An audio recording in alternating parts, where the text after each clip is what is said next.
நம்முடைய நாட்டிலே ஞாயிற்றுக்கிழமை ஓய்வு நாள் என்று சொல்லி நாம் அந்த நாளிலே அலுவலகங்கள், வேலை, தொழில் எல்லாவற்றிற்கும் விடுமுறை அளித்து குடும்பத்துடன் செலவழிக்கிறோம்.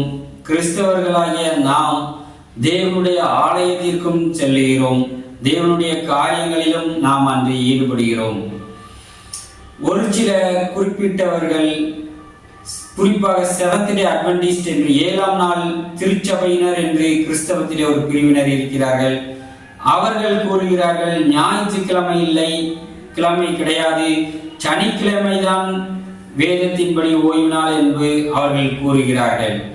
இப்பொழுது நமக்கு சற்று குழப்பமாகிவிடும். இன்னும் நாம் துபாய் நாட்டிற்கு சென்று பார்த்தோம் என்று சொன்னால் அங்கே வெள்ளிக்கிழமைதான் விடுமுறை நாள், அவர்களுக்கு வெள்ளிக்கிழமைதான் ஓய்வு நாள். ஆகவே அங்குள்ள சபைகள் எல்லாம் வெள்ளிக்கிழமைதான் கூடி ஆராதிக்கிறார்கள். இப்படியாக பல இடங்களில் பல விதங்களில் மக்கள் ஓய்வு நாளை அனுசரிக்கிறார்கள். அப்படியானால் எதுதான் ஓய்வு நாள் என்ற கேள்வி நமக்குள் வரலாம். வேதம் எந்த நாளை ஓய்வு நாள் என்று கூறுகிறது என்று நாம் இன்று பார்க்க போகிறோம். முதலாவது ஓய்வு நாள் எப்படி உருவாகிறது? ஆதியாகமம் 2ஆம் அதிகாரம் 3ஆம் வசனம் இப்படியாக அதை நமக்கு கூறுகிறது. தேவன் தாம் சிருஷ்டித்து உண்டு பண்ணின தம்முடைய கிரியைகளை எல்லாம் முடித்த பின்பு அதிலே ஓய்ந்திருந்தபடியால் தேவன் 7ஆம் நாளை ஆசீர்வதித்து அதை பரிசுத்தமாக்கினார் என்று. 6 நாட்கள் தேவன் இந்த உலகத்தை சிருஷ்டிக்கிறார். 7ஆம் நாளில் தேவன் எல்லாவற்றையும் முடித்து ஓய்ந்திருக்கிறார். ஆகவே அந்த 7ஆம் நாளை தேவன் ஆசீர்வதிக்கிறார். ஆகவே அந்த 7ஆம் நாள் ஓய்வு நாள் என்று வேதம் கூறுகிறது. அப்படியாகத்தான் நமக்கு ஓய்வு நாள் உண்டாகிறது. ஓய்வு நாள் என்பது ஓய்வு எடுக்கக்கூடிய ஒரு நாள். நம்மளுடைய கிரியைகளை செய்யாதபடிக்கு நாம் தேவ சமூகத்திலே அமர்ந்திருக்கக்கூடிய ஒரு நாள். தேவன் கொடுத்த குடும்பத்தின் மத்தியில் நம்முடைய வாழ்க்கையை நமக்கென்று அனுபவிக்கக்கூடிய ஒரு நாள். அது எந்த நாள் என்று வேதத்திலே பார்ப்போம் என்று சொன்னால் 7ஆம் நாள் என்று வேதம் கூறுகிறது. இன்னும் நாம் பார்ப்போம் என்று சொன்னால் யாத்திராகமம் 20ஆம் அதிகாரம் 9 முதல் 11ஆம் வசனத்திலே இப்படியாக நாம் பார்க்கிறோம். 6 நாளும் நீ வேலை செய்து உன் கிரியைகளை எல்லாம் நடப்பிப்பாயாக. 7ஆம் நாளோ உன் தேவனாகிய கர்த்தருடைய ஓய்வு நாள். அதிலே நீயானாலும் உன் குமாரனானாலும் உன் குமாரத்தியானாலும் உன் வேலைக்காரனானாலும் உன் வேலைக்காரியானாலும் உன் மிருக ஜீவனானாலும் உன் வாசல்களில் இருக்கிற அந்நியனானாலும் யாதொரு வேலையும் செய்ய வேண்டாம்.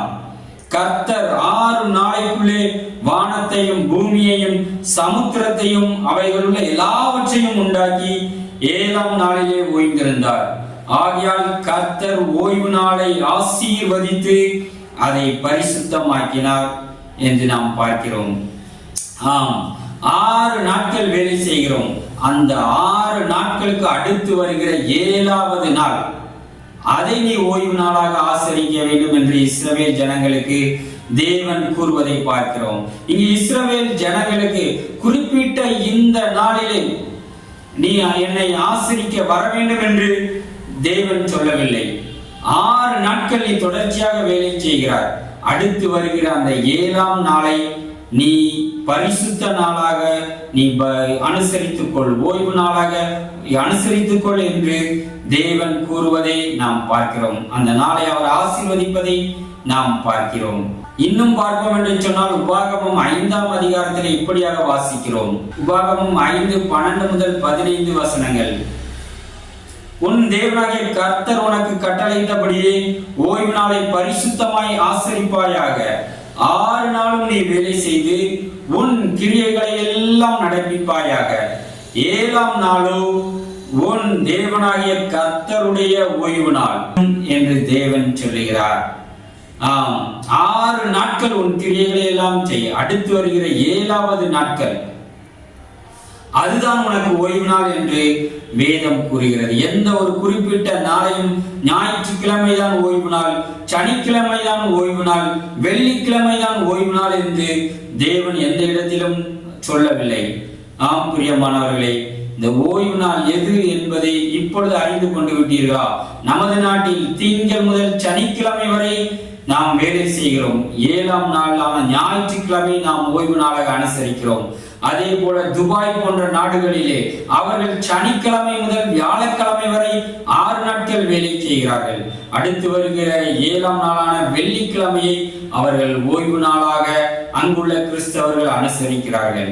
ஆகவே இதுதான் தேவன் நமக்கு கூறிய ஒரு காரியம். 7வது நாள், வாரத்தில் ஒரு நாள் ஓய்வு நாளாக நீ அதை ஆசரிக்க வேண்டும். தேவனுக்கு பரிசுத்த நாளாக ஆசரிக்க வேண்டும். ஆசீர்வதிக்கப்பட்ட நாளாக நீ ஆசரிக்க வேண்டும் என்று தேவன் விரும்புகிறார்.